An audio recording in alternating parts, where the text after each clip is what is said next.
I am excited to turn this over right now to Marcela Andres and let her just really fill us with lots of wonderful knowledge and wisdom for the next 2 hours. It's all you, Marcela. Thank you so much, Matthew. And thank you to everyone for sharing the space today. And another shout out to Region 16 for curating the space and these learning sessions so that we can do some deep dives in family and community engagement. I am super, super excited to jump in and give you all some of my knowledge, but then also learn from you as we engage in this conversation together. So if you give me just 1 second, I am now. Oh, there it is. Okay, perfect. I'm going to put up this presentation. We're going to be together for about 2 hours, and I promise to be as interactive as possible as it can be in a space like this. So today we are going to dive into Forging Connections, a journey into family-centered program design with a research-based approach. And we have a really, really rich agenda. So I'm going to talk to you about why we're doing this. I'm going to welcome you, make this space a little warm, tell you a little bit about design engagement. And then we're going to do some deep dive into, well, when I say deep dive, it's going to be like a pool dive because the research is vast and it's over 50 years of research. So we won't have time to cover it all, but we'll get into some research. We'll get into some family-centered program design principles that we utilize at Design Engagement. And then to crystallize all those learnings, we are going to then walk through a sample program that we've designed. And then as we go through the sample program, you'll have a worksheet that you can have some reflection questions to then put it into your context. So I hope that as you spend these next 2 hours with me in the space, it ignites some great ideas for a program in your local context. And so let's kick it off with a why.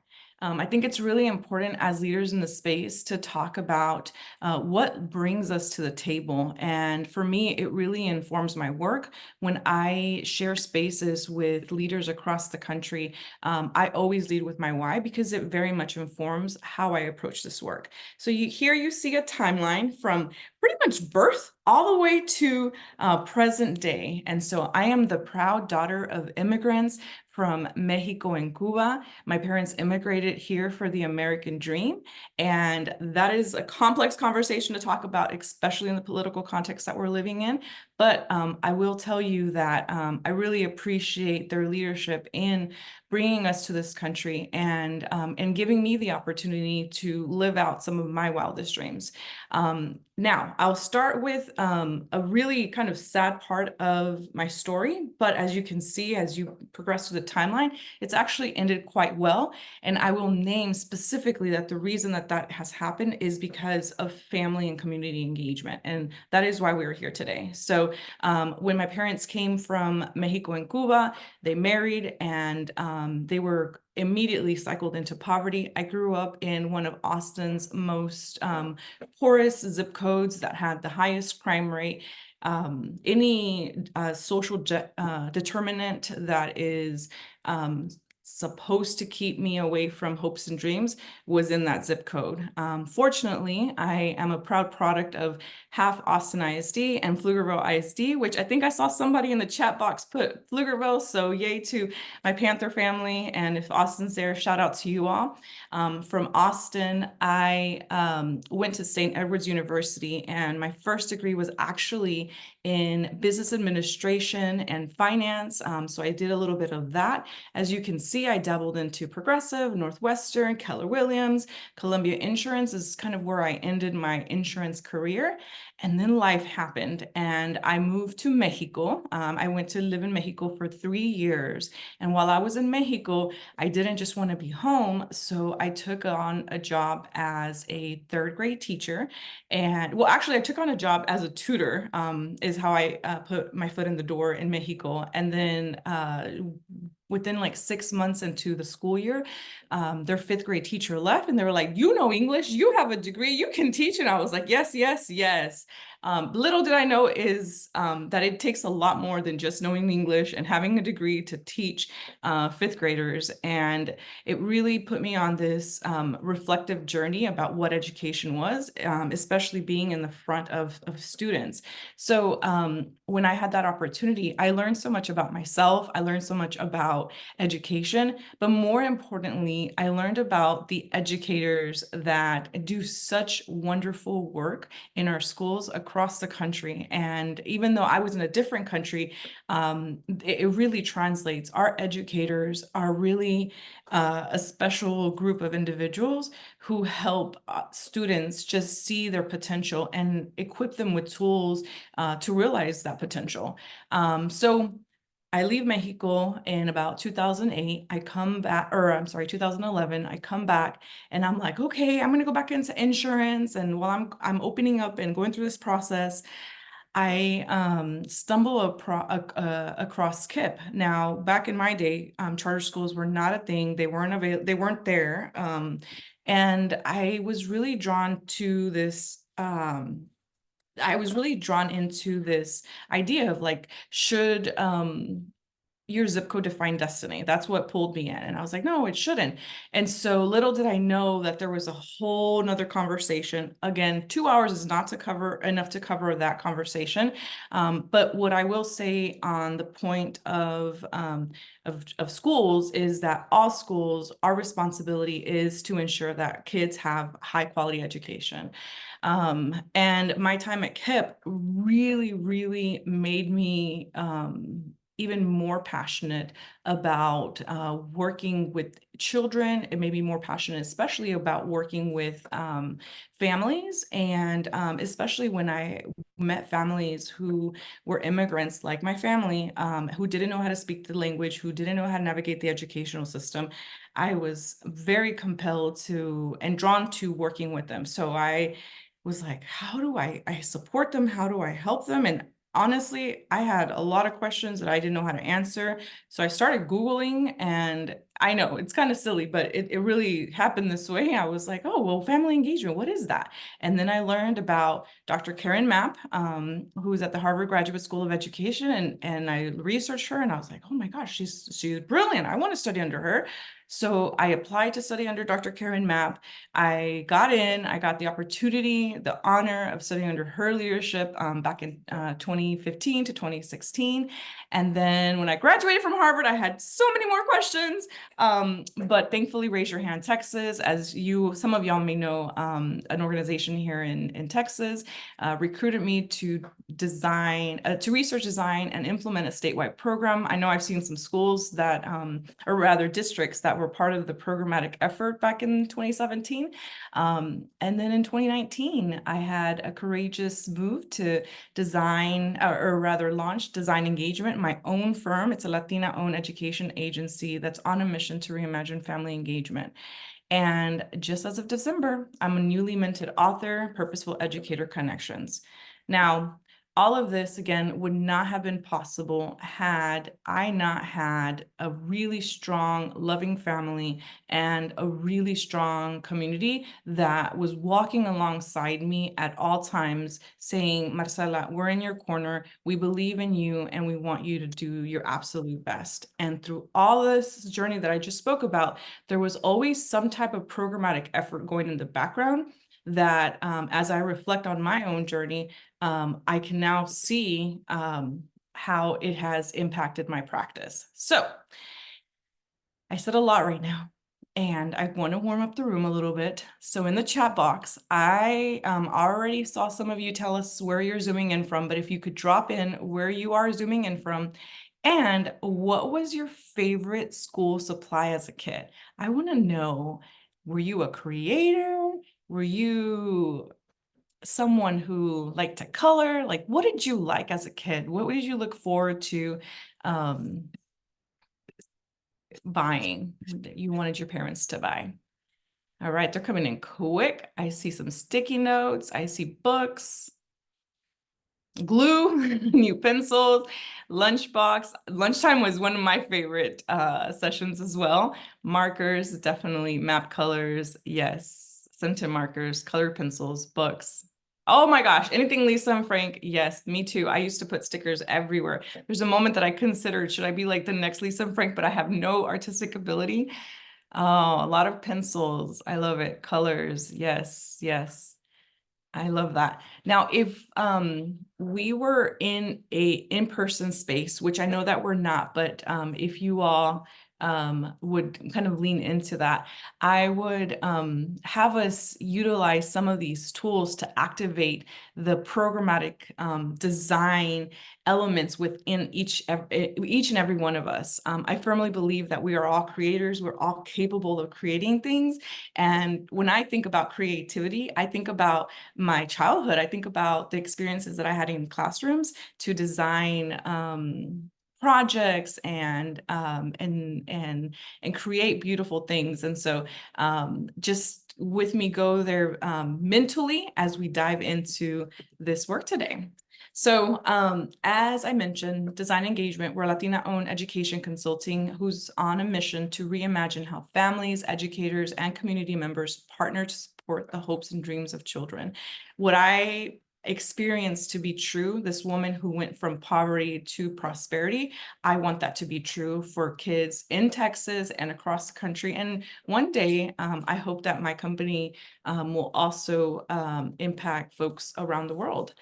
So a little highlight on some programs that we've designed over the last several years. There's been some parent universities that we've done for districts. As I mentioned earlier, a fellowship for school-based teams. We've had the honor of working with California. We've done programs for families in California. I'll say we do a lot of work in California, so shout out to anyone who's visiting us from California today, but also just to the work that they do there. We've done some college readiness program, and for our own kind of products, if you will, we have Reimagine Family Engagement Playbooks, and we have a principal partnership circle coaching program. So these are all programs that we've designed with the principles that I'll teach you in a little while. Now, before we get to those principles, I do want to ground on family engagement because I don't actually know where everybody is coming from. And I'm pretty sure a lot of you have seen a lot of this, especially if you've been engaged with our amazing folks at Region 16, because they've done a really wonderful job of giving us such rich research. But in the event that there's someone here that may have not been exposed to this research yet, I do want to just make sure that we're all on a level playing field. And this is the, the pool dive that I was talking about earlier. So I'll go through this pretty quickly, and then we'll get into principles, and then we're going to ground on a program that we designed, and then give you the opportunity to also think about it in your context. So also, I love the interactiveness. If you've seen this before, I'd love to, have you shout out, yes, I know the research in the chat box, or if there's some questions and wonderings, also shoot them in there. We definitely will be following up with the team at Region 16 and make sure that we answer your questions. So 50 years of research culminates in the outcomes. It shows us that students benefit, they get higher grades, they enroll in higher level programs, they have better social skills and behavior, they graduate and they go on to higher education and pursue different careers. For families, we do see that families have a higher sense of efficacy, they feel welcomed, they have this sense of valuing teachers' works and skills, and they also feel like they're part of a school. And for teachers, and this is important, especially the context that we have currently with a large exodus of teachers in our schools right now, there's a heightened respect for family strengths and efforts. There's more understanding of what families want for their students. There's an enhanced sense of inclusiveness for all families, and they are also more satisfied with their work because they see that there's an active partnership going on. Now, that is kind of a 50 years of research summarized. This particular slide that I'm showing you right now is the 5 essential survey infographic based on the Chicago Consortium of Research. They did some really important research around what school improvement can look like. And you can see here through the infographic that it shows us that it's really important to see this work as an integrated approach. So family engagement is not a standalone thing. Rather, it is integrated into what a school does every single day. We have, school principals, we have teachers, we have ambitious instruction, we have a supportive environment, and we have the families. And we'll get a little bit more into that larger ecosystem in a moment. But I definitely want to point out that oftentimes in the work that we lead, we see family engagement as another thing. And what we really want to put out and elevate in the field is that we really have to be talking about family engagement as this integrated approach that is everyone's responsibility. So here is the dual capacity framework. Again, a framework from Dr. Karen Mapp, and I feel pretty confident that many of you have seen it, but again, if you haven't, I'm just going to walk through it really quickly. The dual capacity framework really talks to us about what the problem in family engagement is. And well, we reframe that as the challenge. And what it comes down to is that there's this disparate way of approaching family engagement because educators haven't been trained typically in their pre-service or in-service. They haven't seen it as an integrated approach, but rather another thing that they have to do. And because sometimes we just rely on, what we heard from other people, we may have been impacted by our ecosystem and have developed deficit mindsets towards our families. For families, there's a lot of history. They could have had bad experiences in the past. They may not feel they may not feel respected and honored and valued as a key partner. And they may not feel like they are equipped with the tools that they need to support their child's learning. So what the framework talks about is that in our field, we have this challenge. And that's not true across the board, but on average, we do see that as something that takes place. And so this is a really wonderful visual and methodical visual that takes you kind of from the challenge all the way to the outcomes. And so here, I won't go through all the essential conditions, but I will say that the framework talks about having process conditions and organizational conditions to really help bridge that gap and making sure that families and educators are working hand in hand. And to really kind of button up the conditions, you want to tie goals to making sure that these things are moving forward. Because if you don't have goals to it, we all know that it's just going to go by the wayside. It's kind of like that accountability. If you're not measuring, does it really matter? And then the outcomes of really creating a partnership with families and educators are that your educators shift from, having all these challenges, and your family shift from experiencing all these challenges to then having this partnership among them. And so the ideal state is effective partnerships between educators and families. So super quick, if you go to the dual capacity website, this framework is available in more depth. It goes into every single one of these elements that I just kind of glossed over, but I do share this because this is one of the cornerstone frameworks that we utilize to drive program design. Even though relationships are not so linear, this gives you a really nice visual to lean into as you design programs. All right, so here's another framework that we use for program design. And if you take a moment to look at the center of it, you see the child. And this framework was developed by an American-Russian psychologist, I believe, or Yuri Bronfenbrenner, and it's called the ecological system theory. And he breaks the development of individuals into kind of 5 systems. I won't go into those, again, something that you can research, but what I want to really highlight for everyone here is what is known as the microsystem. And when we say that families and educators are partners, this is a really wonderful visual that helps crystallize where their positionality is in the life of children. So you will note also that there's other groups, but here, when we think about family engagement, you can see that the families and the school educators, staff are all in the most intimate system, thus meaning that they have the closest access to children. They can make the most impact to their lives.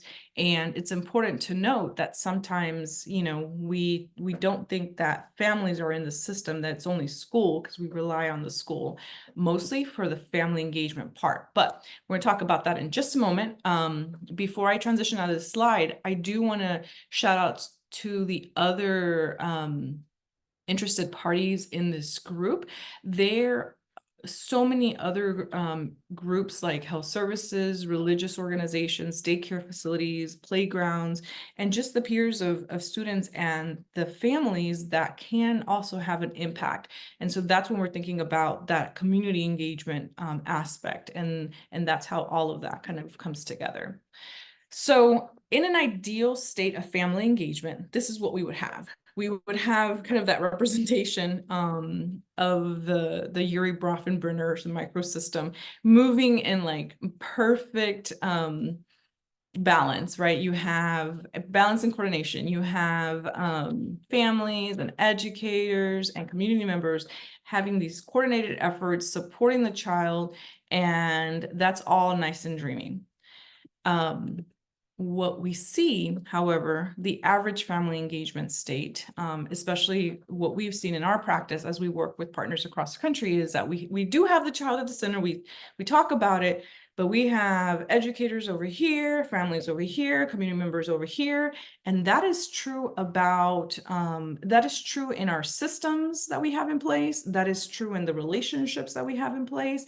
And sometimes it's also true in how our outcomes are reflecting this this state. So it tends to be uncoordinated, it's outdated, and it lacks student focus. So that's the value proposition, if you will, of program design as well, to make sure that you're thinking about an ideal family state, so you can design around the amazing resources that we all have available to us, which is each other, essentially. This is another way to look at the research. This is something that we show our partners, because sometimes you got to get to folks through the heart, and you're like, you know, it's really important and it matters to go, you know, from poverty to prosperity. Sometimes you got to get to people from the research. You got to be like, there's the data, it's here. And sometimes you have to get to people through the dollars. And so it doesn't matter which type of person that you are, because we're all different and we all need each other. But family engagement is also very much tied to these outcomes. We know that it impacts student attendance, student mobility, and teacher turnover. And so when you translate that to financial items, you can see that when you are designing around that, it can very much have an impact to your budget. So heart, mind, and dollars are the case there. All right, so I've talked a lot. I gave you just a really high level of the research, and that's just family engagement research. Now we're going to transition into the family engagement or family-centered program design. I'm going to share principles with you, and then this last section will be actually grounding in a program that we design and give you the opportunity to kind of try on those principles. But before we do that, I'm going to give us 3 minutes, and I want you to chat it up here. There's 3 questions for you. You don't have to answer all 3 of them, but answer as many as you like. And they are: what do I already know about family-centered program design? What am I hoping to learn today?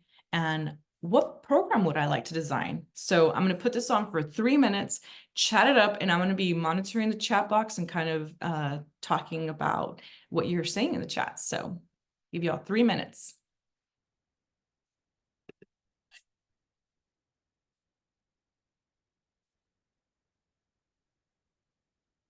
I love it.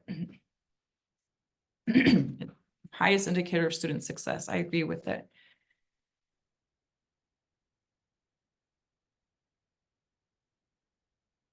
I see family-centered program design. There's an actual framework and process to what we do in FACE world. We need to communicate that to our families. Absolutely. Building trust is transparency. So sharing that with families is beautiful. I love that. Engage families, build students' efficacy. Absolutely. Absolutely. The success of family involvement. 100%. Number 2, how to better facilitate discussions with districts about how to build a goal-focused PFE. Yes, thank you for that learning goal. Importance of family partnerships. Have a 3. Have someone, we don't know a lot about family program design. I'm hoping to gain knowledge about FCP and applying it at my campus. I love that. I love that. And today you will have that chance. Building parent capacity, excellent. Family-centered, when the family runs it and is involved. Yes, 100%. All right, we're looking to break down barriers to allow families to feel welcome and safe to work together to support the whole child for ultimate success. Yes, working together is so critical. Difference between involvement and engagement. That is such a rich statement and so right on. Family center is that all people are treated the same with respect and dignity, addressing the needs of one student at a time. Yes. Hoping to learn today. Oh, I lost it. All right. Building trust and relationships with families. Yes. You cannot design things for individuals without the individual. So love that. Doing with instead of doing for, doubling down on that. That's 100% right. We don't do things to people. We do things with people. And we know that. We know that it helps programs move their impact when that happens.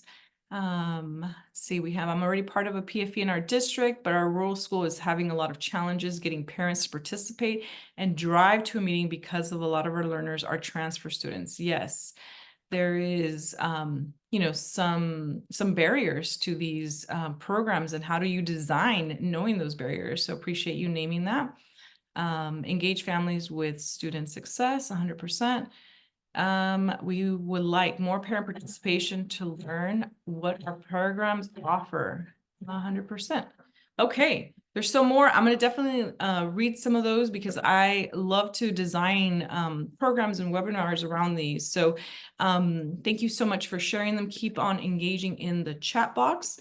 Now, again, these are design principles that we utilize at designEDengagement, that we've utilized to design those programs in our portfolio that I mentioned to you.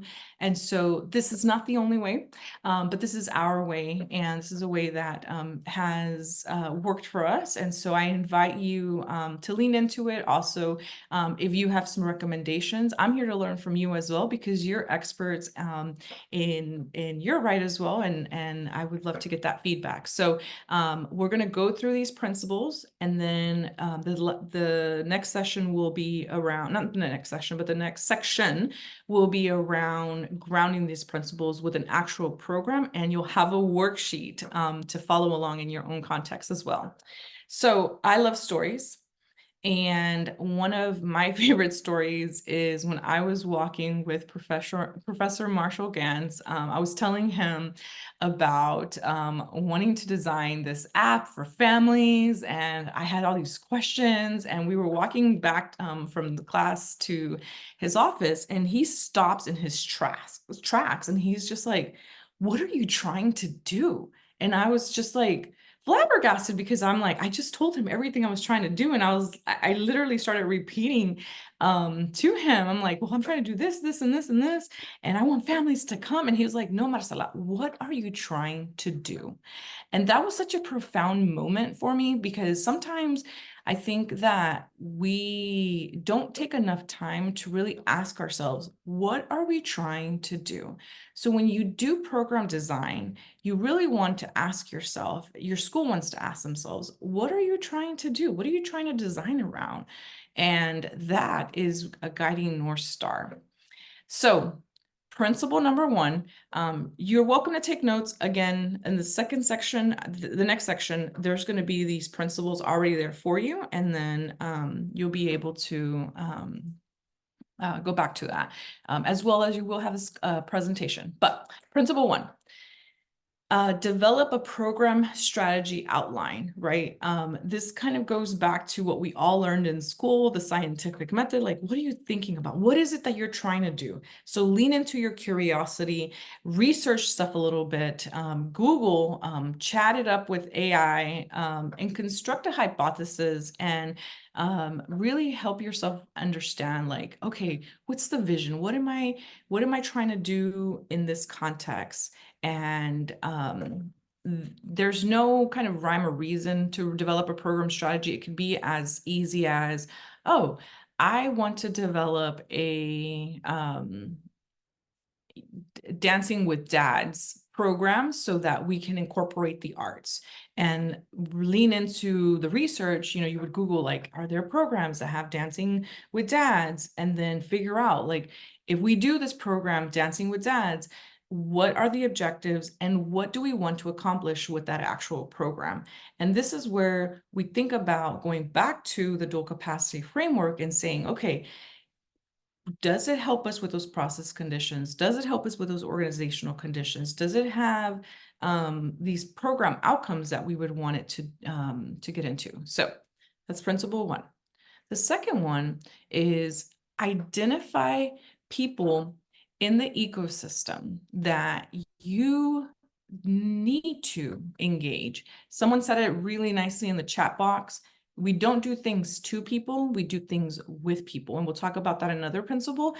But before we get into that principle, what you really want to do is identify who it is that you have in your community. And so you can start here in that most intimate system, and you can start looking, okay, so we have the students or we have the child who's here at the school that can help with this program and that we should be talking to about this program.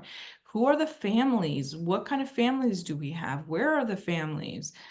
What are the community partners that are available to us? Really mapping those out and identifying who are the people, and also who are the people that we know that don't typically come into these spaces with us, because that's going to be really important as well.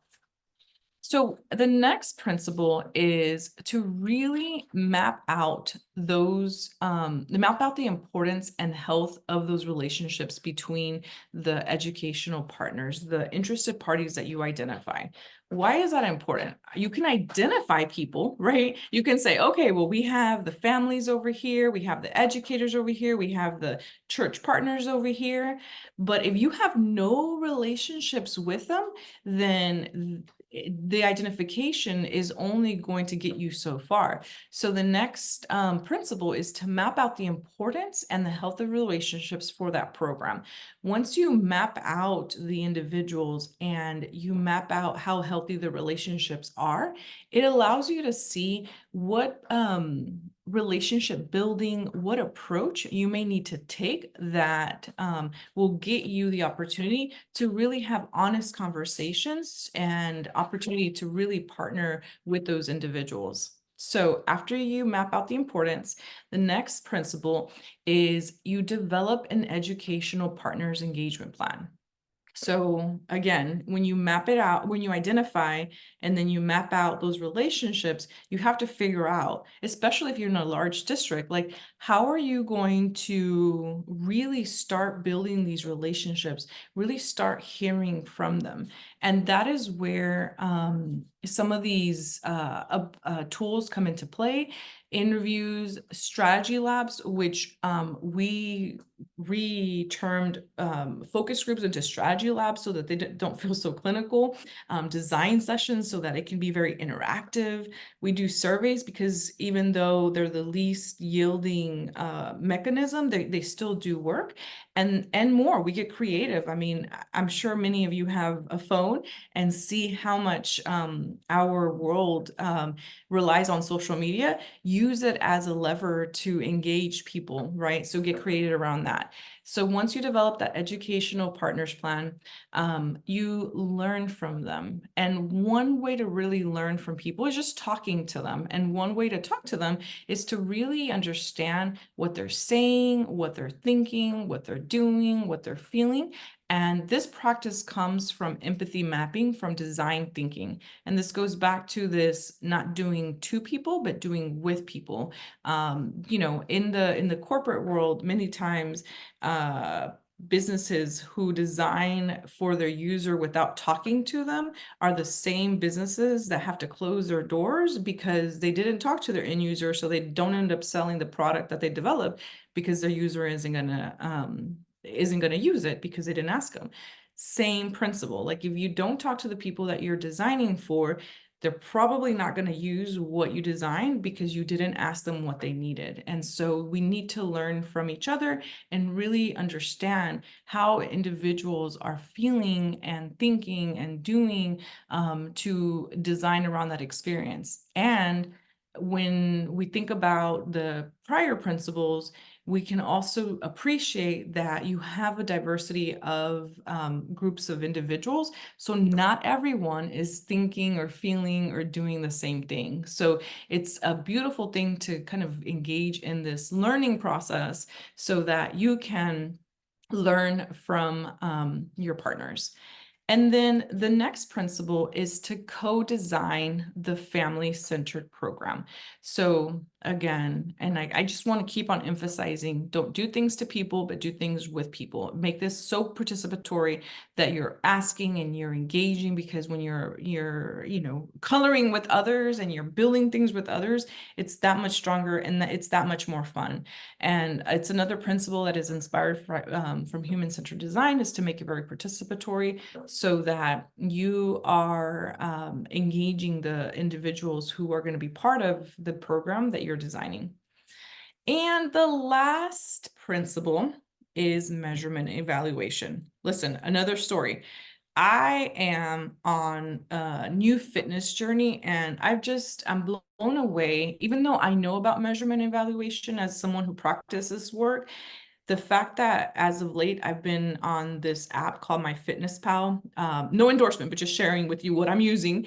And I'm just tracking like my caloric intake. I'm being more mindful of, you know, my choices that I'm making as I'm consuming different food, and realizing that one food is better for me than another food. It's the same thing with measurement evaluation in a programmatic design. When you are looking at what it is that is important to you and you're designing around that, it really, really helps you design and kind of fine tune the programmatic effort to make sure that you get your intended outcome. Now, I do want to put in a plug for Carla Hempstead's presentation that you all have, I think, in the recording Region 16. She does a phenomenal job of talking about measurement and evaluation. So if you missed that session, please go back and watch it, because that is a gem. And every time that I'm in Carla's presence, and also Tracy Hills, it's just such an honor, because they get that principle, and in general they get program design. And so this principle is inspired by accountability and impact. Now, there's a lot of tenets, there's a lot of research that go into these principles that I just shared with you. They're deep, they take a lot of work, and unfortunately 2 hours is not enough to cover all of the elements that kind of comprise these, but they're enough to get us to this conversation today. And what we're going to do now is we're going to try these principles on through a program that we designed, and I'm going to provide you with the worksheet so that you, as we're going through this principle, I'm going to give you some time to stop and reflect and use the worksheet. So we're going to try it out as we go into the sample program. If you can, if everybody could just take a moment real quick and say, what's one, as I've been talking for for this short amount of time, which feels like a long time sometimes when you're talking by yourself. What is a program that you're thinking about? Just from this presentation, or something that you already came with. What is a program? Drop it in the chat box. What's a program that you're thinking about? I'll give everybody about 2 minutes to drop some ideas that they've been thinking about. We have a wellness program for families. Love that. Parent universities, ESL for parents, multilingual family welcome event. Yes, family university as it encompasses many topics. Absolutely. Parent connection, parent academy, family engagement and leadership training series, DIY workshops. Yes, health and wellness. Yes, my school is very low income. I would love a pantry. Yes, tapping into resources, parent academies. All right, keep on dropping those in. These are very nice. And as you can see, there's some themes that are coming up for us. So another thing that I'm going to encourage you is if you haven't done this already, there's so much power in developing programs with your colleagues. And I will say this, with me, I have designed programs across the country with our colleagues, and there's no shame in doing some social capital analysis to see who you have in your corner, what region you're in, who's doing some similar work, even from here to kind of connect with one another. There's a question that came through about these principles. I know that they're pretty extensive and they take a lot of work, and somebody may say, well, we don't have time to do all of that. And you know what? Given the fast world that we live in, we don't have time to do all of this. I can also honestly tell you some of these programs I've done in the luxury of, being a consultant, or I've done it in the luxury of being a program director, or, having the company designEDengagement. And so what happens when you don't have the time? These principles are still valid. The one thing I will add as a bonus principle is, ideation. Like if you don't have time to go through all of it, like start something, fail fast, and keep on going and building from it, right? But use the outline that we're going to go through here to kind of help you do the mental work. And it's okay to start something and go out there and learn as you go. But I think the only two failures in program design is, one, not starting something, and two, not being willing to learn from something that you failed at, right? Like if you see it and you get really caught up in, oh my gosh, that didn't work, and then you put it aside, like that didn't serve you and that didn't serve your family. So get started because it's important to learn from programs, program design. So here is a worksheet. I'm going to drop the bit.ly in the chat box for everyone here. Give me 1 second. And what I'd love for you to do is, you should be able to, hold on, sorry. There you go. You should be able to copy that. It should give you the option to copy. So if you could engage with me in the chat box and just let me know that you've been able to effectively open up that. A couple of yeses would be great, just to confirm before I move forward. This worksheet is really a worksheet that takes you through those 7 principles and has reflection questions to kind of guide you. Yes. Made a copy, cannot copy. We have some that cannot copy it. All right. Let's see. We have some. I wonder. Matthew, we're having some folks that cannot copy. I know that you're in there. Is there a way that, let's see, just typed it in. I am working on that right now. All right. We got some. I just popped a link directly to that Google Doc that you've created this on, so they can just click on that and it should let them open it. Gotcha. Interesting. Hold on. Maybe that's the issue, because it should have a copy on here. Okay, this is the one that folks should be getting.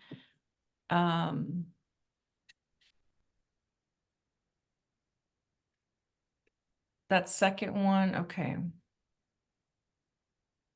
All right, I'm gonna bring it up and walk you through all. And then what I'll also do, and I apologize about that, because I don't know what I did on this end. You know, I'm not as tech savvy as I thought today, but we'll find a workaround to make sure that you get it. But for now, let me show you. And if you want to just do a quick screenshot, here are the principles. So again, what are you trying to do? And you want to do developing a program strategy outline. And then I'm going to move it to principle 2 and 3. If you want to take a screenshot of that, you're going to identify people in the ecosystem. Principle 3, map out the importance and health of existing relationships between educational partners. I'm going to move it here if you want to do a quick screenshot.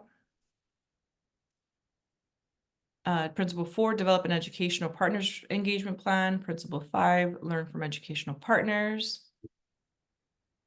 And then last screenshot, principle 6, co-design, family-centered program, and principle 7, measurement, evaluation, and impact. So this worksheet, I'll also make sure that we get it to Matthew to share it with you. And all right, and so we'll still be able to follow along here, and my sincere apologies. Thought I had tested that. So I'm glad I asked, because I know now some of you don't have it, but hopefully you were able to grab the screenshot. In any case, each principle we're going to go through again. And so we can pause as needed here. So Marcela, it is sending me requests to share with them. So I'm currently going through and sharing with them. So okay. they'll have access to it right now as you go through it. Okay, perfect. Thank you so much, Matthew. Appreciate it. Team work makes the dream work. All right. So here, when we started thinking about what we were trying to do, one of our partners were like, we have a college, you know, we talk about going to college, and we have these programs, but we're getting kiddos through college, but we're not getting them through college, and we want to really improve college persistence. So we're like, okay, so how can we design a programmatic effort around improving college persistence? So what we did with the partner was really develop a program strategy outline. We identified that their enrollment was high, but their college persistence was very low. And we also saw that they had a lot of resources on how to go to college, but we were finding that their families were not really using it. So we really had to think about how could we make sure that families were using that resource. So then our hypothesis became, if we create a college program for families, persistence will increase in college. So it was a family-centered kind of college readiness program. Little did we know is that there isn't that many of these kind of programs. So when we Googled it and we did some research in journals, we learned that it was going to depend heavily on the folks that we were working with to really ensure that we were co-designing. So the goals and objectives of the program were to raise awareness of the already existing resources, to create a family support network, and to improve communication so that the persistence could increase. All right, so here is that identification visual that I talked about as a principle. When you identify educational partners in the ecosystem, then it lets you kind of map out who's everybody. And you could see that this is super hyper focused into the school setting, but you could also, if your program is, I think somebody had a wellness program and you want to bring in community partners, then you would also map out and identify who the community partners are outside of the school. So you could see here that we mapped out, we identified, so the yellow is the identification, and then the mapping out gave us an indication on where the relationships kind of stood. And in this case, we noticed that there was a lot of great relationship happening in the green, with students, with families, this way with students and SEL counselors, with students and instructional leaders. But we noticed that there weren't happening with alumni. And if we're thinking about a college, improving college persistence, and you have students who are graduating, a key group of people that you would want to make sure that they're part of and they're talking to are existing alumni that are probably in school or have actually gone through that. So we noticed that there was a gap there. These principles are really important, because if you don't know who you're designing with, then it's really hard to get input, and everyone has so much experience and so much value to bring to the table. So it's really important to take into consideration their perspective to design with them. So once you map out this, it gives you an opportunity to do this next principle, and that is to really develop an educational partners plan. And that allows you to say, okay, you have the students, you have the families, you have the alumni, you have the teachers. What do we want to ask them? Like, what perspectives do we want to gain from in talking with them, so that we can really start hearing from them and working alongside them to design this program.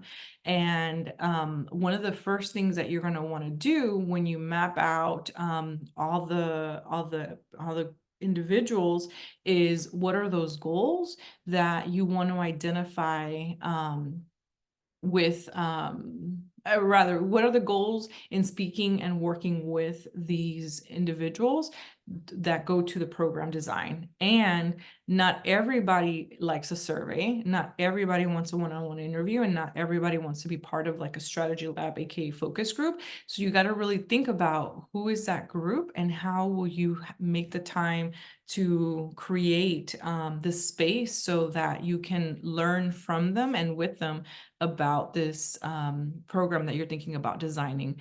And there's another part of this plan, again, a little deep for this session, but I will name, excuse me, I will name it, that when you design a survey or interview or strategy lab protocols, you want to make sure that those protocols are really culturally relevant, that they're really based on research, that you're really taking time to ask the questions that are in alignment with your program design. So that in itself could be something, but keep it, my advice here is just keep it simple. The simpler that you make the questions, the more answers you will actually get. All right. So when you develop the educational partners plan, then you move into learning from them. And this is what I was talking about, doing the interviews, doing the strategy labs, doing the design sessions, doing the surveys. And within, like anything, there is no right or wrong way. The key here is to talk to people, like hear from them. What do they want? What do you want to learn from them?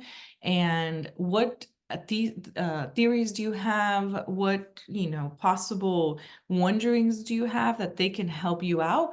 And also, it could be just a conversation, right? These are more formal, like research-based protocols, but you can literally learn so much from individuals at, a dad for a, what is that event? Dad and Donuts events, or coffee with the superintendent. Like there's so many different events that we've created in our schools that give us direct access just to having a conversation. And you may have to make mental notes, or you may have to say like, hey, can I write that down just so that I can gather some information?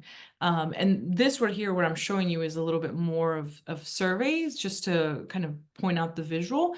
But I do want to really elevate the fact that you can gather information through different ways. Again, a plug for the social media, like make it fun. Collecting information and learning from people does not have to be boring. Like you can say, make us a video, or you make a video, and then have this, communication happening with social media. So don't limit the way that you intake information. And oops, the co-design principle is really then after you learn from them is figuring out what are families saying to you, what are your individuals saying to you so that you can really design around that.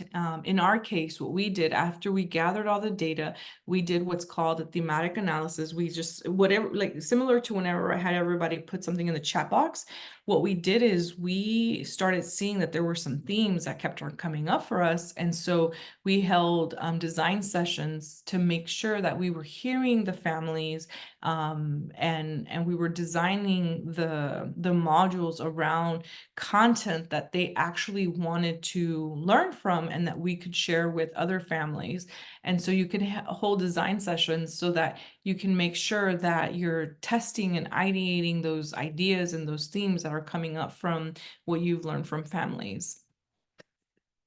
And then you design the program. Again, practice and getting stuff out there makes perfect. Like you hear something and then you put it together and you ideate as it goes. In this case, what we learned was that there was this aspirational aspect that they wanted to kick off the program because everybody was really excited about, you know, the dreams that they had for their kids, and their kids were really excited about sharing like what they were thinking about when they were going to go when they were going to graduate. And then from there, we learned that there was some need for there to be more coordination, more communication between the educators, between the students and the families, because at this point in secondary, students are very much an active part of this process, and everyone kind of needs to be on a level playing field. So really thinking about, what do families need to know? What do educators need to know? And what do students need to know to drive this persistence goal forward, especially as they transitioned out.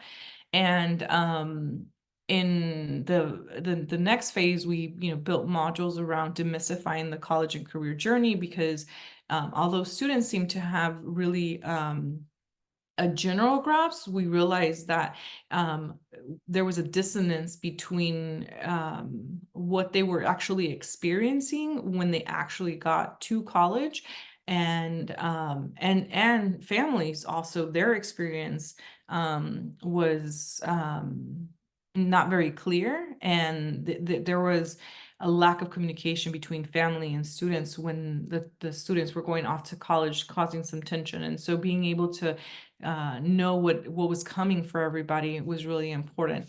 And then just creating a plan. And so in the program, all these phases had modules that did a deep dive based on the things that we heard from the families. They were in English and Spanish because it was a large speaking Spanish district. And we deployed those principles so that we could support families and students and educators through the college going process. And so this curriculum, we pulled research, we did research with the families, we ensured that it had those elements of the dual capacity framework on relational trust. We've learned that a lot of families wanted more guidance on financial aid. That was pretty much one of the most popular topics, and it offered an overview of the college application component. It also talked about other post-secondary options, because some families also said, well, my kid's not going to college, and that's okay, and what else is out there? And so they still really wanted their children to be successful, as we all do. And so there was that element. We got into some college knowledge and helping families understand, what is the language that their kids are going to be using. And similarly for students, like what is some common language when they get onto the campus. We knew that the curriculum needed to be interactive and fun for all parties involved. Otherwise, it would not have yielded a great participation. And I think someone had said it in the chat. We made sure that it was also accessible virtually, because not everybody can come to the campus. So that's what ended up that's what the curriculum ended up looking like. The last principle for that is we were making sure that we tied the measurement and evaluation to capabilities, connections, confidence, and cognition. And those are just straight from the dual capacity framework. And so we wanted to measure, how capable a family felt in supporting their children navigate, and as well as the educators, as well as the student, and helping them foster those connections amongst one another, families alike, as well as students with the alumni that we mentioned there was a lack of relationship with before, that was measured and evaluated, and the confidence that families felt, as well as students, and then what they learned about this whole process. So this is the last principle. Now, again, very, very heavy, if you will, heavy principles that we only hit topical elements of it today. However, these principles, you can take a programmatic design and do it within 3 months. If you, I mean, really a month, if you are designing for a very small set of individuals, and you can take a whole program and take it to, designing for like a year. But I think what really matters is getting started and in applying these principles that we shared with you as much as you can. So with that, I wanted to leave some time for the programmatic questions, not just general questions, but I know a lot of you in the chat had shared that you are thinking about designing a program, and would love to have some questions on the principles that we covered, especially as you're thinking about building these principles out. So I'm going to give everybody about a minute to go back, and I am going to start with principle 1, actually, because I think it's a lot to just jump at all principles. So to develop a program strategy, let's spend about a minute here. Think about your question and drop it in the chat box. What questions do you have around developing a program strategy?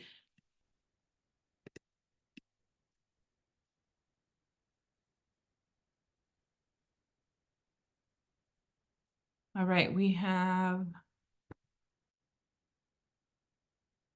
yes, do you have them all in one page? So the worksheet has all those principles in the page. Madeline, if you don't have that yet, let me know, and we can make sure that we get that to you. Ooh, we have a really good one. How to get leadership to buy in. All right, so this is quite the common question. This goes back to kind of like change management principles. When you have a program that you're thinking about and you are wanting to bring to your school and to your campus, I always think about, and granted, this goes back to like my business background, I think about value proposition. You got to think about it as what's in it for them, what's in it for your administrator, what's in it for your people, and how do you, if you will, convince them that you need a program at your school. So do y'all remember at the very beginning when I say sometimes you have to go to people from the heart, and you can tell a story, and you can use principles like of storytelling and really share out. Sometimes you have to get to folks from the research, and you have to say like, hey, this is what the research says, and here's the evidence, and da, da, da. And you may have somebody that's like, okay, just tell me, how it's going to impact my budget. And so depending on the individual, that you are, or individuals that you are trying to convince, if you will. You want to kind of curate your conversation around value proposition. What is it that how is it gonna benefit them? How is it gonna benefit your school? How is it gonna benefit your community? And it's funny for me to say this because sometimes you're like, oh my gosh, it's about the kids. It's gonna benefit the kids. And it's not that individuals do not want to benefit the kids. It's just that we're all created very differently and we think differently. And so you just have to say things in a different way. So that would be that would be my response to that question. You want to make sure that you figure out what that value proposition is. All right, we got some really good questions here. We got leadership buy-in. So when you say bring the people that don't normally come to the table, do you mean the parents that never show up to events or meetings, or you meant something else? Yes, absolutely. So you want to be aware when you do that mapping, you want to be aware of who is not coming to the table, because let's say, for example, that you're designing let's say that you have a low attendance rate at your school, and you are noticing that the families who don't come to family engagement events, or rather the students, how do I say that accessibility? The students whose families don't come to the events are the students who are also not attending school regularly, right? And so if you're designing a program without actually talking to those families, then you're not going to get the insight as to how you can design a programmatic effort to improve attendance. So you have to get really creative and you have to figure out, how can I learn from those families? And I got to tell you, I have gone to actual homes and workspaces. Of course, like I've been honoring a folks' time and saying, like, I'll meet you wherever you need me to meet you. I just want to learn from you. I just want to hear from you so that we can design this with you in mind. So that's what I mean when you bring people that don't normally come. You got to figure out, what is it that is causing them not to come? What is the barrier? Sometimes it could be something like immigration. They may be afraid, and that's valid. So you may have to figure out, how do you WhatsApp them, or how do you create Zoom calls, or how do you, have an ambassador program so that at least you can hear from another family who's representing their voice, right? So that was a really good one. Staff, community, parent buy-in. This is very similar to your administration. Similarly, right? You have to figure out, what's the benefit for staff? What's the benefit to families? Like families' times are just as valuable as a principal or a superintendent's time. They have things to do. Everybody has things to do. So what's the value proposition for their time? Like, what is it that you're sharing to them that they already don't know or they can't get from the internet? And how do you communicate that to them so that they can feel like they are being valued and that it's something that they want? Is creating a food, clothes, and hygiene pantry allowed as a PFE coordinator? That is a good question. I don't know enough about the context. But I don't know enough about the context to comment specifically, but I will say in general, like when you work in partnership with your administrators, I think that may be something that is part of what you could do. But I would definitely check with your administrator in terms of, what are the the roles, I guess, and responsibilities. Thank you, Jennifer, for that. I appreciate that. Yes, those are usually the parents that need us most, 100%. And, when I think about this work, you want to design around folks that can really benefit. And the best way to do that is really building that trust. And the best way to build trust is really trying to figure out, how do you connect with families, be it over the phone, be it at the bus line, be it at, hey, can I come by? Just being creative around these, or even writing letters to families. I love that. Okay. We have some questions about WhatsApp channels. Love that. We started one. Do you find that it's helping to, oh, there's some conversation here. We have a lot of WhatsApps, which is wonderful. Okay. Yes, there's some authenticity. All right. I want to move us to principle 2 and 3. Any questions around identifying educational partners in your ecosystem and mapping this importance? This is a really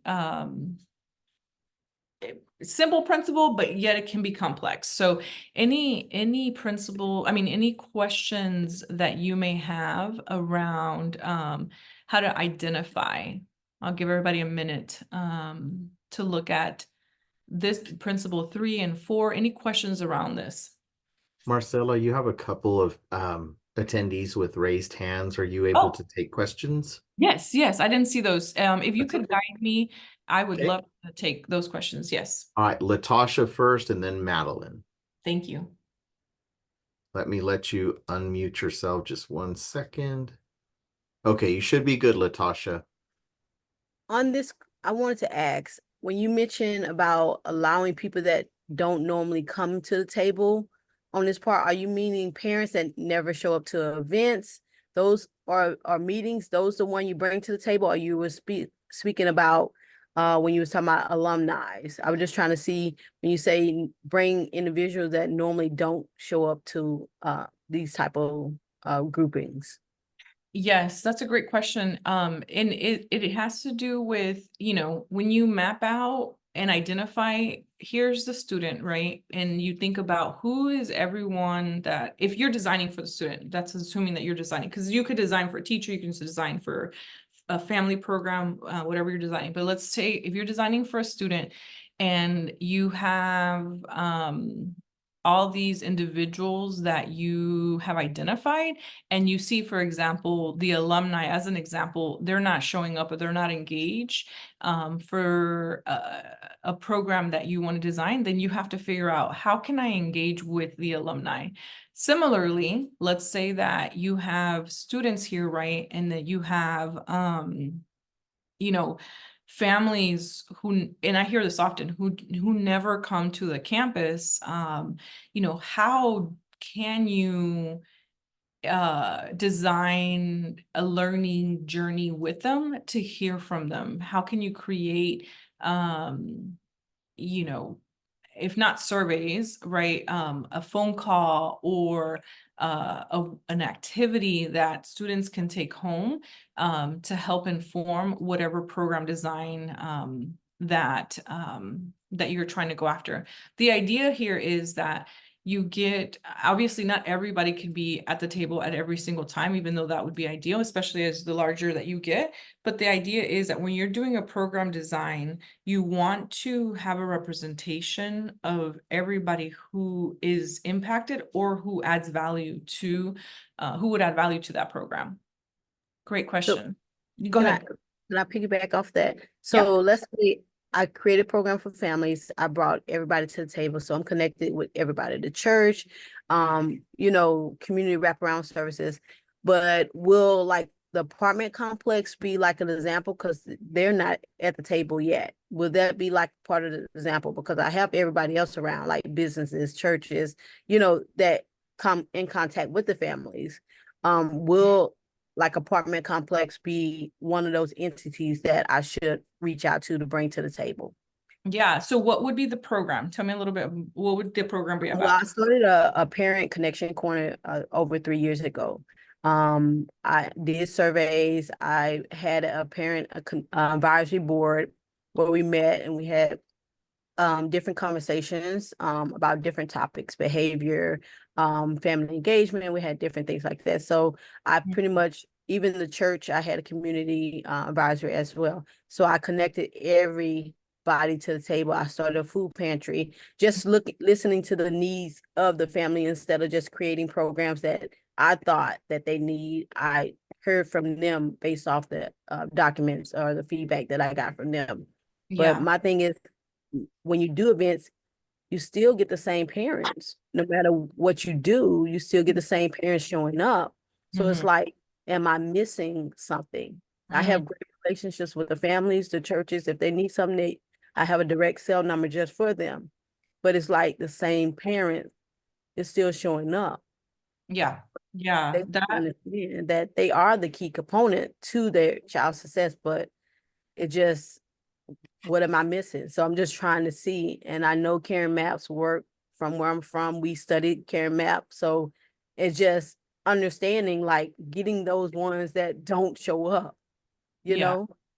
So that's what Yeah. I was saying. 100%. And I think, intuitively, it's already coming up for you about including the apartment complexes. I know that, when we were doing student recruitment and enrollment efforts, we worked really closely with apartment complexes to host the events at the apartment complex. And so similarly, any programmatic effort that maybe families aren't coming to you to the school, you could utilize a partnership with the apartment complex and figuring out what the value proposition for them would be, but also like how they can support in doing that parent connection corner.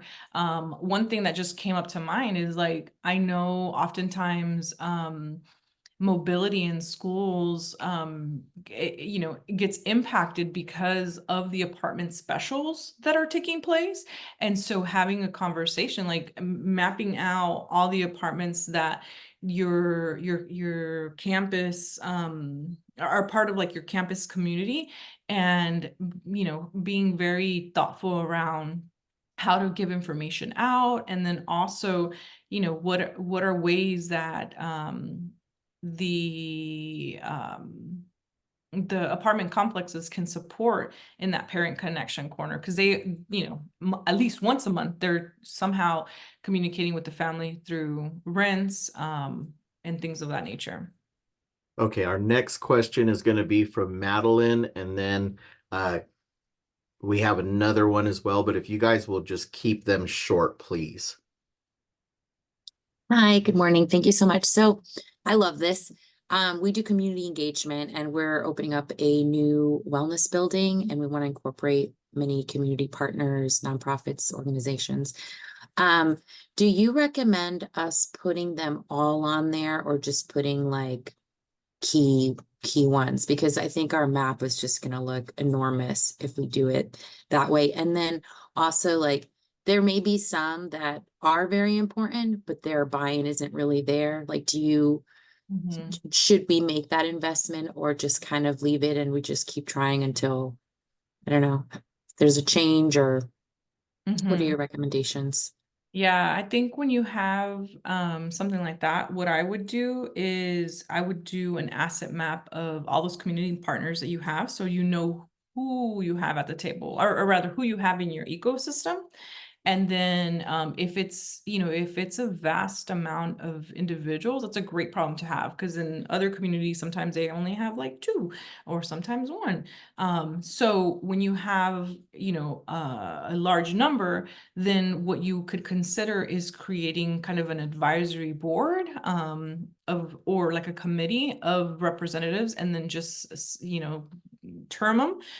Like for the next year, we're going to have these 10 community partners lead this, and still find ways to engage the others. So that's how I would approach it. But it's always wonderful, I think, to first identify everybody who's in your ecosystem, make them aware, and then figure out how to engage folks and when, because not everybody's going to engage right away.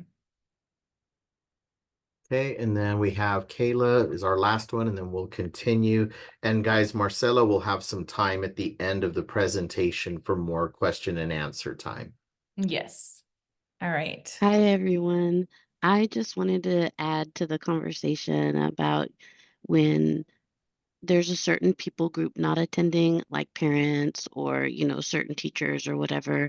I just wanted to add to that conversation. I've been working closely with an organization in El Paso that's trying to create more family and community engagement as well within their school. And that's exactly what they did. They went out to the apartment complex and talked to those managers, and they didn't know that those apartment complexes actually have community events like once a month.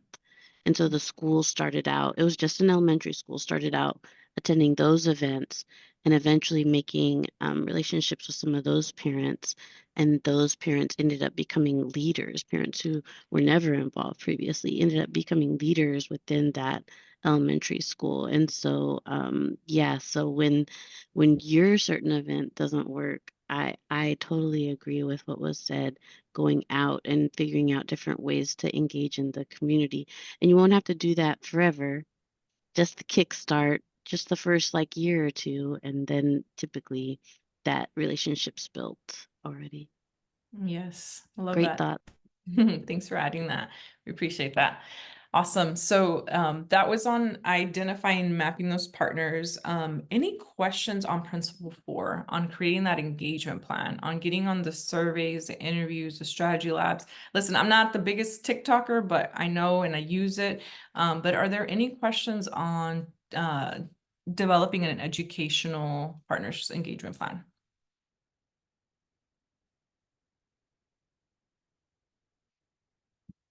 I saw somebody raise hand, but I didn't get to catch it. Matthew, could you help me with that?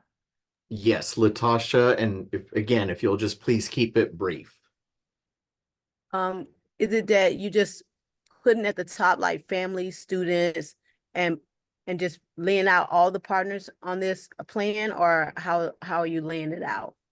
Yes. So once you identify who those partners are, then you just map them out linearly, and then you figure out what are the goals of hearing from them. That's right on. And then from after you've defined the goals, and you figure out, okay, so now how am I going to hear from them? Am I going to do a survey? Am I going to do a one-on-one interview? Am I going to do a strategy lab? Am I going to ping them on TikTok? Like, how am I going to hear from them? Thank you, Madeline. Yes, this is just kind of a sample to give you, these right here are just goals of what you would want. But you'll have a copy of the recording and the PowerPoint. And you'll also have access to me if you have some more questions via email. Happy to support. All right, it sounds like we don't have more questions on principle 4. It's really just, inquiring and figuring out what we want to learn from people. So the developing questions protocols, that's more on the research side, but happy to answer any questions. Anyone have questions around how do you develop questions or protocols aligned with the impact that you're trying to measure?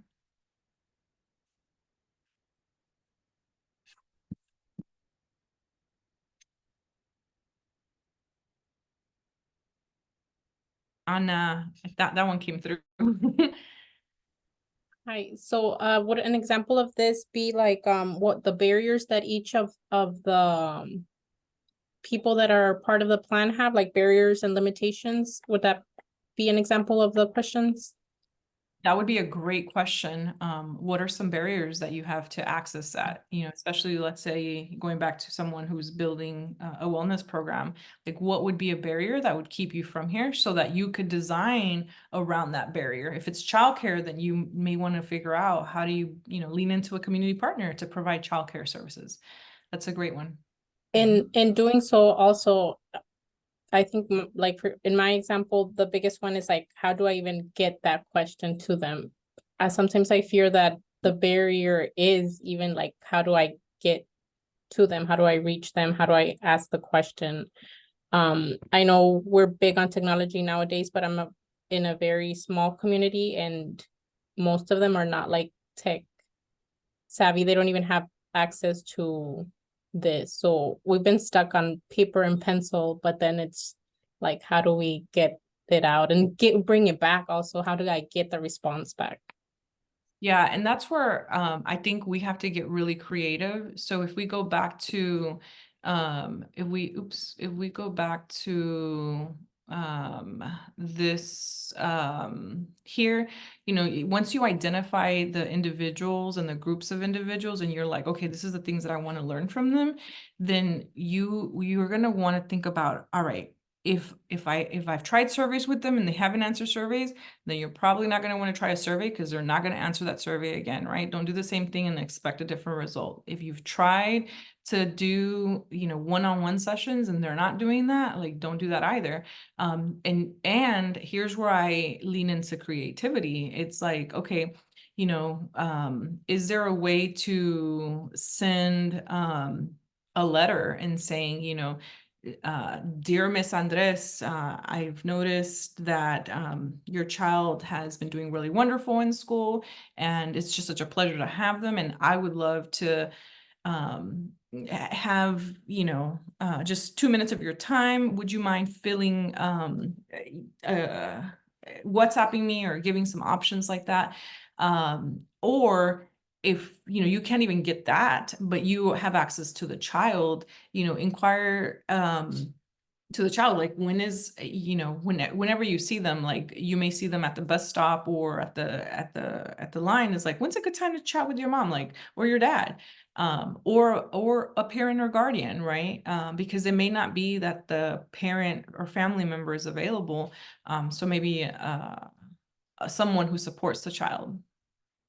So just getting creative. Like, my thing is figuring out it. The word that comes to mind for me is just sort of like resolve to find a way, and don't limit yourself to the traditional ways of asking questions. Sorry, Matthew, I was long-winded. All right. These are some really great questions.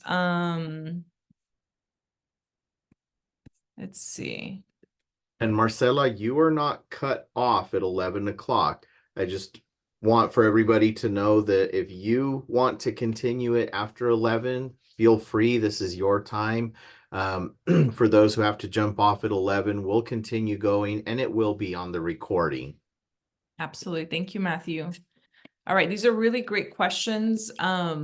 And also, I'm a processor. So if there's a question that you have afterwards, at the end of the presentation, I will give you my contact information. So you can feel free to be like, oh, now I have a question, because there's a lot that I just shared with you. So that's valid as well. The next principle, the co-design family-centered program. Do you have any questions around that?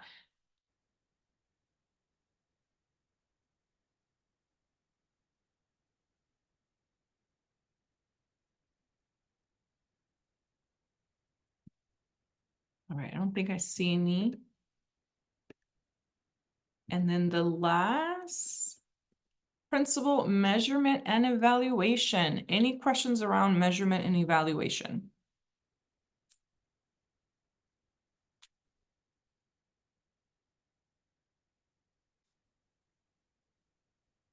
All right. I don't think, oh, yep, Madeline. Hi, sorry, I feel like I have so many questions for you. Thank you. So we use Qualtrics to gather our data. And it's really hard to pinpoint what it's like, what part of the data we want to use. And I feel like we're data rich, but you have like these 4 focus areas here. And I'm just kind of wondering how you measure this, like, how do you determine what questions to ask? To you know, so that we understand, and the people we disseminate the data to understand that this means that the level of confidence our parents have of us is waning or improving. I think that's a challenge for me in getting this information to everyone. Yes, definitely. And when we think about those questions, so these buckets of questions, or rather these buckets, come from the dual capacity framework.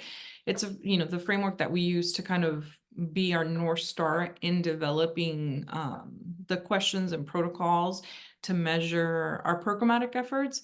And so I am a big fan of asking the questions that are in alignment with that program. And so, like, let's say that you have the opportunity to send a survey or to do interviews with families, and you know you're going to get a good turnout. Like, even though you want to ask them the world, just ask them about the program. So for example, if you are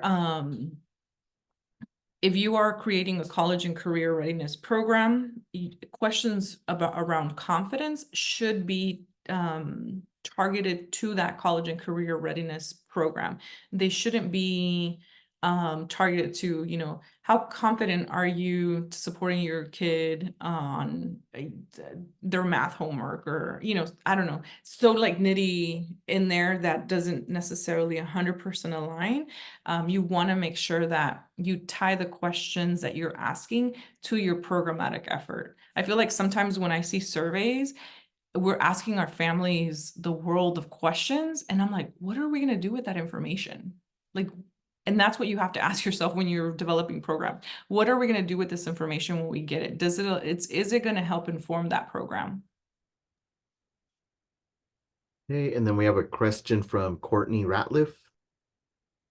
Hi. So my question is back on Principle 6.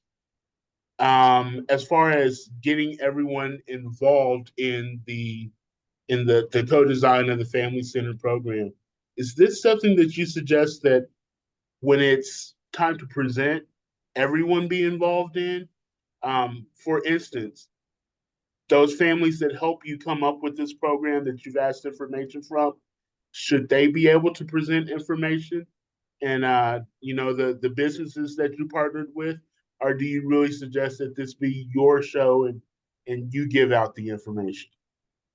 That is a wonderful question. I love when we have design sessions, because it gives the families an opportunity to share back what they heard. It's kind of like closing that feedback loop. So the more that you can kind of, once you have the program strategy underway, once you've heard from folks and you've done the work to share back and allowing others to share, I think is really powerful. So yes, to having families lead the design sessions or community partners lead the design sessions, and even inviting you know, further input during design sessions. Like, did we get it right?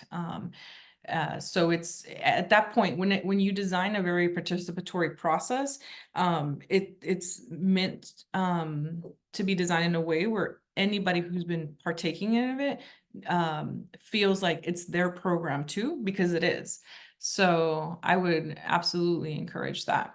And one thing I didn't say, and I should have said this earlier, when we do the design sessions in these kind of events, we do invite them through I mean, we make invitations, and we don't do it like the week before or the day before. It's very thoughtful. It's like, here are going to be the design sessions are going to happen. You're invited. And then we do like reminders 2 weeks out, 1 week out, and 3 days, 3 days out. Okay, we're going to go ahead and pause questions until the very end to give Marcela time to get through her content. That way, those who have to get off at 11 or shortly thereafter will be able to have all of the content presented to them. Awesome. Thank you, Matthew. And thank you everybody for the comments. And yes, to the resources, we do have references and resources that we will be providing you. This is the way we do our programmatic efforts. Again, this is not the only way, but definitely we have a list of frameworks that we draw from. So we'll be sharing that with you. Excuse me. And there isn't too much more. What we just want to share with you again is, you know, again, designEDengagement is a Latina-owned education firm that is on a mission to reimagine family and community engagement. You know, we're walking with you all. We're just in the space of consulting. I know some of you are in that space yourself, but some of you are in schools. And so the way we do that is we have a weekly newsletter on LinkedIn. So if you're not currently subscribed, would definitely encourage you to subscribe.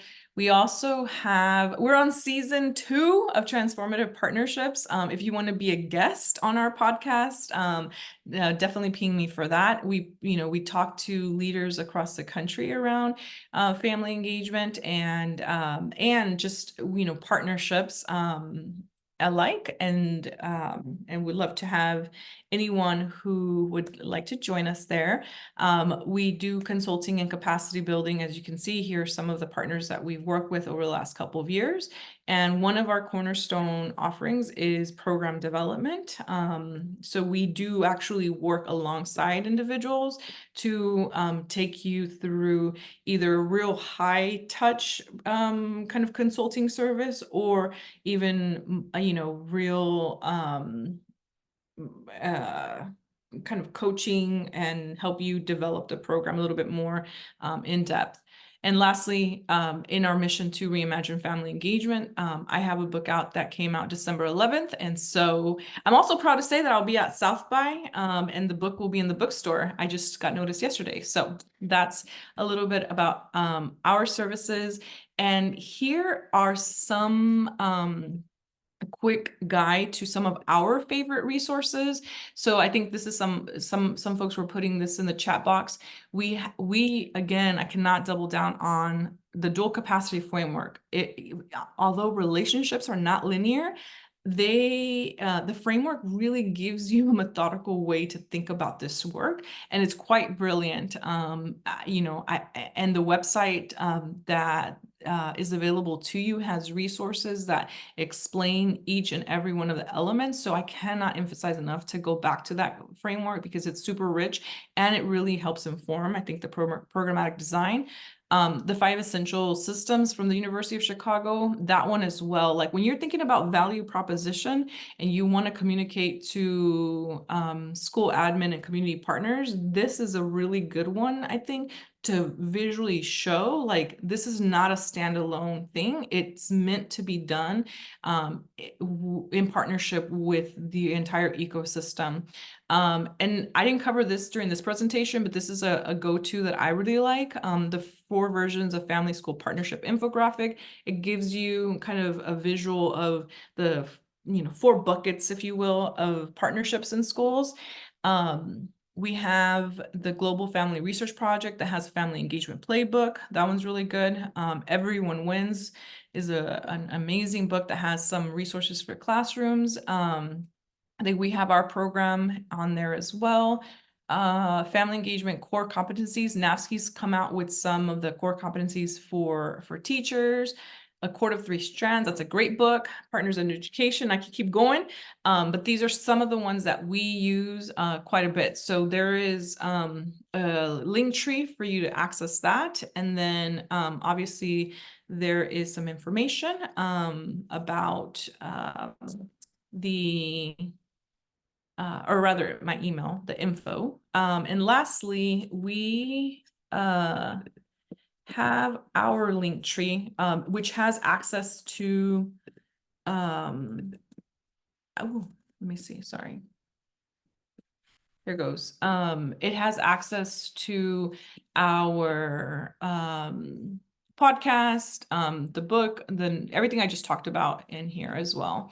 And it has a way for you to contact us. So, I know that this work is not easy. I can tell you, I didn't even know that this was an actual field until I helped open schools. I started working inside of a school context, and I was like, I want to support families. I don't know how. And that's how I learned about the dual capacity framework, the Dr. Karen Mapp. And then I've been on this journey since 2012. And it has been a beautiful journey, but whether you've been in it for years or you're just starting out, I think we're all family. Like whenever I meet individuals who are working in the family and community engagement space, like I immediately feel this connection, because at the end of the day, we're the leaders of this time that are helping shape our future generations, and that is some really beautiful and important work.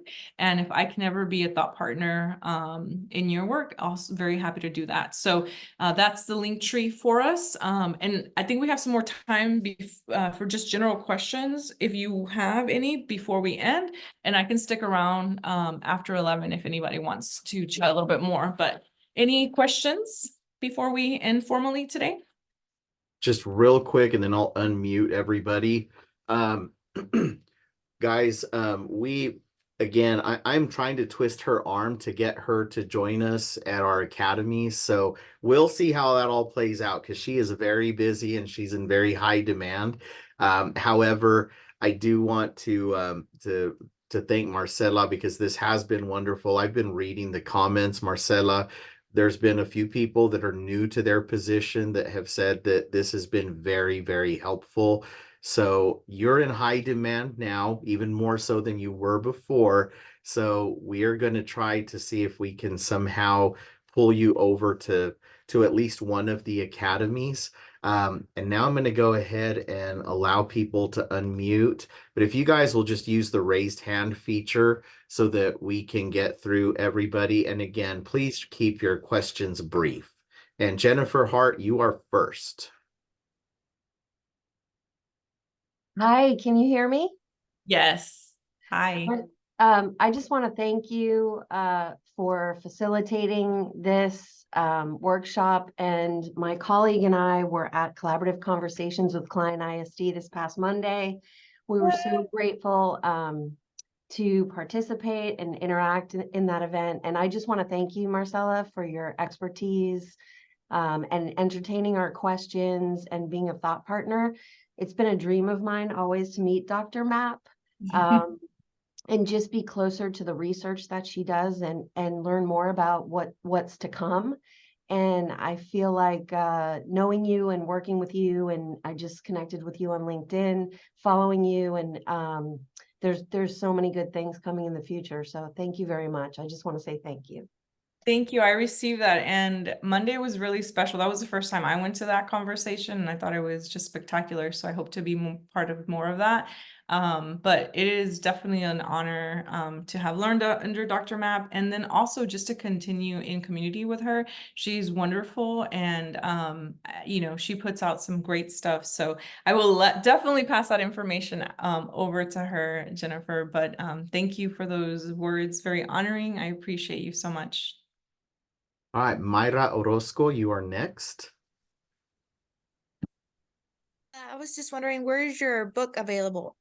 Oh, that's a great question. I thought I put it in the link tree. Let me make sure. Maybe if Raquel Oxford actually popped that link down into the chat. So if you guys will look in the chat there and Dr. Raquel Oxford has popped that in, I will pop it back in again so that you guys can link to that.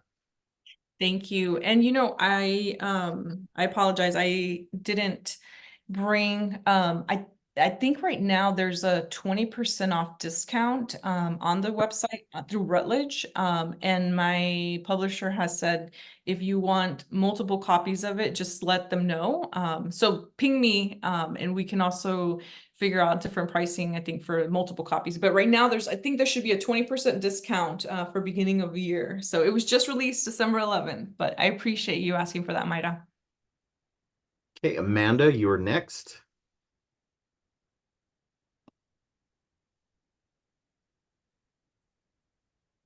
Oh, she just entered into the chat. She's a non-Title I school. I need help with our new population of immigrants from 25 countries and how we translate when Google does not work. I'm enlisting parents who speak the languages. Sorry, I didn't finish. Oh. My question was, we have so many new families to our community, and it's not really, we have an unusual circumstance where we have always looked a certain way and now we look a little different. And with such an influx of new immigrants to our community, I am struggling with all the different languages and commuting in Pashto and Urdu and, you know, everything else. I just wanted if anyone else had any suggestions besides finding someone within each group to be your point person every time. That's a great one. And I'll let folks chat about that. One practice that I saw both in DC and a school in I'm not mistaken, Prosper.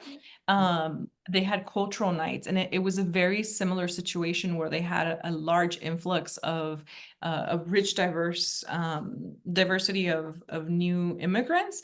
And those cultural nights, they invited the families to come in wearing traditional clothing with food, and then sharing with each other like what's the history, just building community. And so I think that's probably one of the initial things, but there's a lot more events and activities I think that you could do. And when you think about program design, I think the finding peers or those ambassadors, they could help in a program design beyond a cultural night. We have Thanks. some dropping in some recommendations for some translation services, which is, those are good. And They're I good, think, but they cost money. yeah, And definitely. just, just having that day-to-day interaction, and our teachers are struggling with the same thing as well. Yeah. No, I appreciate that. I think that program design, I think would be really a great one for sure. Great question. Any other questions? I know you guys are dying to ask questions because that chat has been hopping the last 2 hours. Yes, it's wonderful. And I'm sure I didn't get through all of them, so we'll make sure that we get those and I answer anything that we didn't.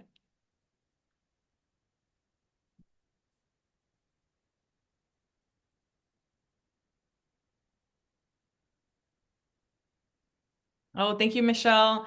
Definitely, like when I came in from insurance and transitioning into family engagement, there's a lot of things around operations that I brought into my practice. And I will also say, even though I am fully committed to education, I'm not going anywhere. I do constantly borrow from the corporate world. I borrow from healthcare. I borrow from workforce. Like there's so many different frameworks, and I don't limit it to education. So definitely use your resources. Thank you for the compliment. See, Felicitas Moreno, she wrote, "It is hard to get parents involved in our school, and I understand most of the families, both parents work. Specifically, if the school doesn't support you, what do you recommend?" Ooh, that's a really good one to elevate. So one of the things that I think about when I am saying join the movement to reimagine family engagement is that we have to take control of the narrative of what it means to engage families. And sometimes we get stuck on this conversation around, we want families to come to school, and that's engagement. But really, when we start honoring families, especially our families who are working 2 to 3 jobs, who are below the poverty line, who do not have time to, time or the luxury to come to school to support, with volunteering or cupcakes or XYZ, but they wake up every morning telling their kids, I love you.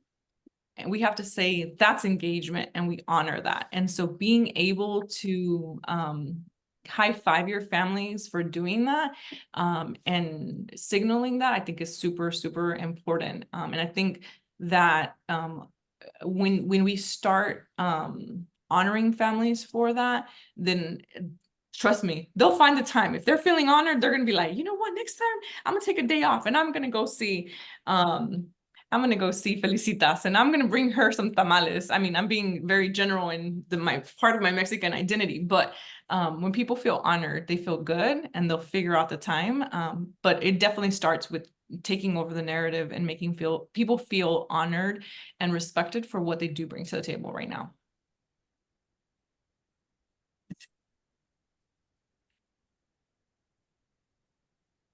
And that was a lot of what we saw in migrant education, Marcela, was what we called invisible engagement. It's the engagement that you'll never see in a school building or on a campus, but it's happening because you see the results in the student academic success because of what parents are doing at the home, that even if it's in response to schools, or not in response to schools. It may just be that they have that drive that their children are going to succeed.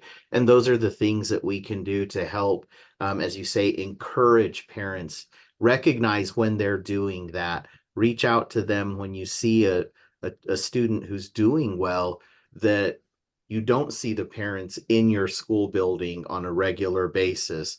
Reach out to them and find out what it is that they're doing, and then share those, because that's a gold mine right there of information that you can pass along to other parents who are unable or reluctant to engage in the school building.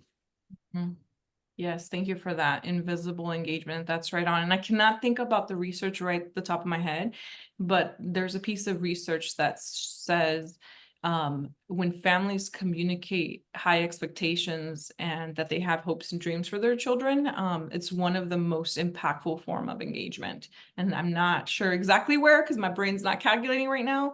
But that hitting invisible engagement is incredibly powerful.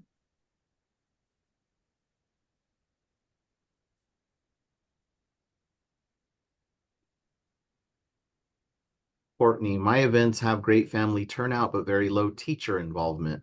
Families know me, but they do not know the teacher who encounters their students daily.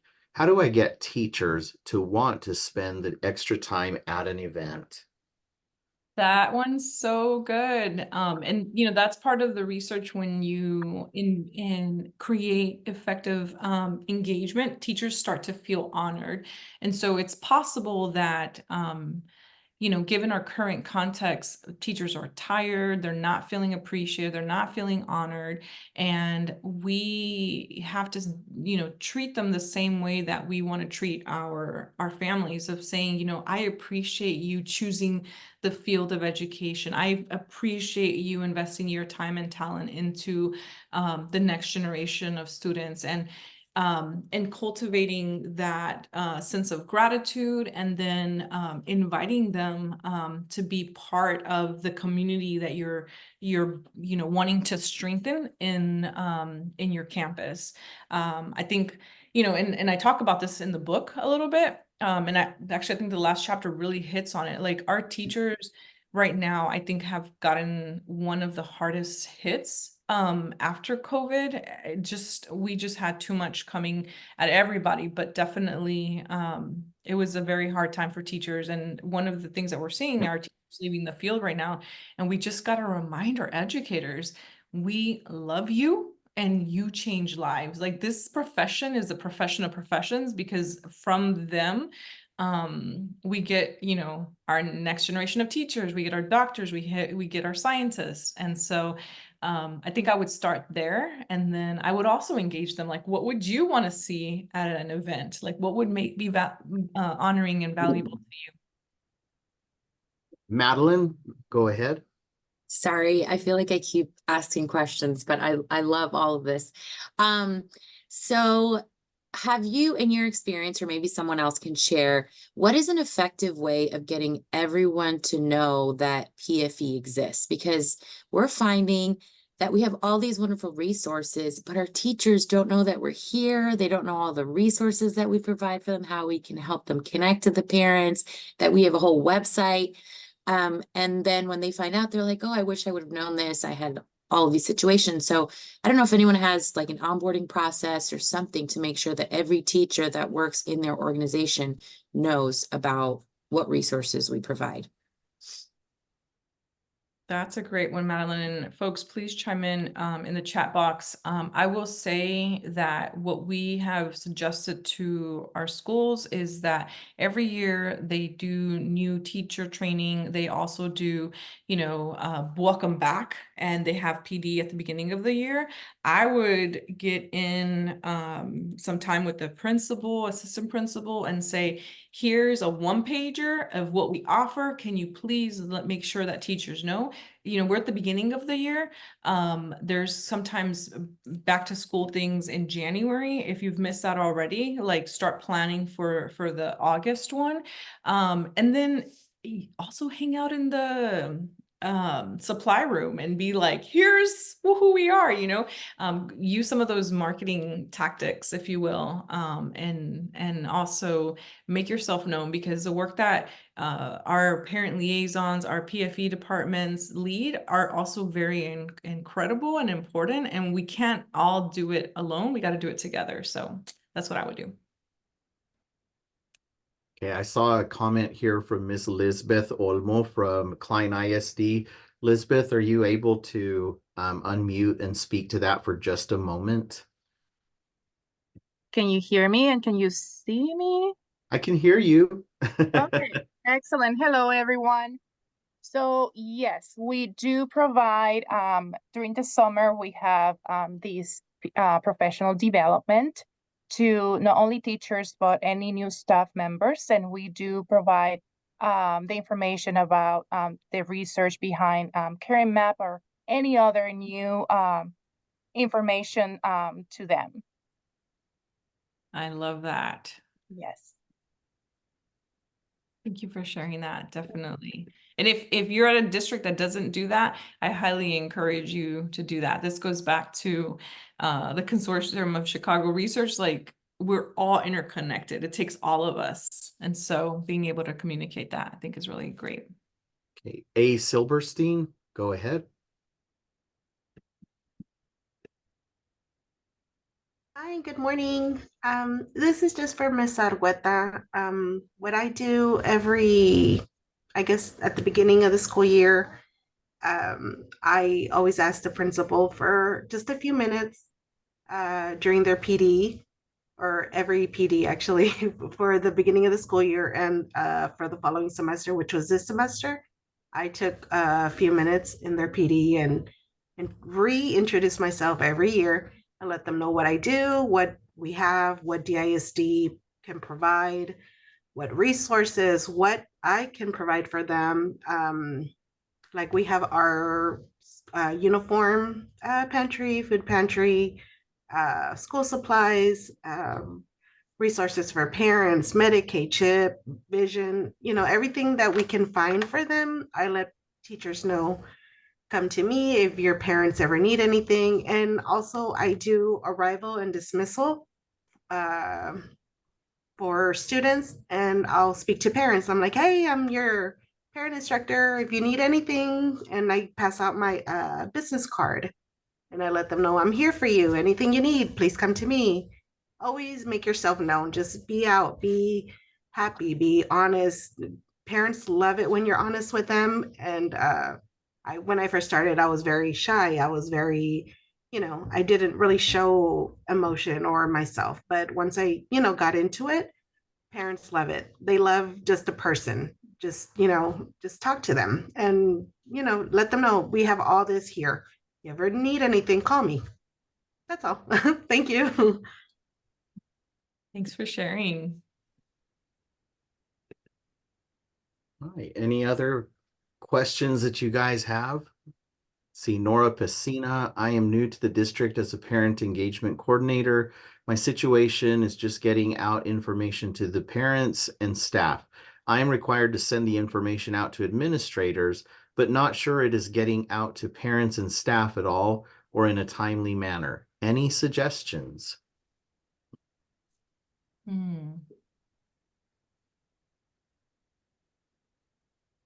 I think figuring out what the communication plan is in your campus is really important. And so as an example, I know some campuses, not all campuses, have like newsletters that go out on Fridays. If that's the case, like figuring out how you can get on that newsletter, or if there is communication going out by grade level, and if it's relevant to that grade, using communication apps. Somebody just put Remind app. But I think every campus should have a very strong, transparent communication plan that they tell families, here are the mediums of communication that we're going to use. Here's how we're going to communicate. Here's when we're going to communicate. If you don't have that, that's something that I definitely encourage. And then on top of that, being informed of what that is, even if it's an unstated one, utilizing that channel to communicate with families. And I see some folks dropping in the chat box, so definitely leaning into those. Sometimes families don't have technology, and I learned you have to send flyers home. So just making sure you connecting to your families, even though the school is connecting, you make sure you connect. Because with social media, it's hard because we have our own tech team that uploads and put in our social media posts. So however you can find that connection with your families, do so they can connect directly to you. Because the email didn't work, because if I'm out of the office, that's why I got a district phone number. So maybe you can find some way to connect directly to your families. They can reach out to you. I love that, Latasha. Thank you for reminding us that not all families have access to some of these tools, and we all have to be watching of how we communicate with families. And some families, we just have to talk to them at the bus line or send them a note home or a phone call. So that's right on. Thank you for lifting that up.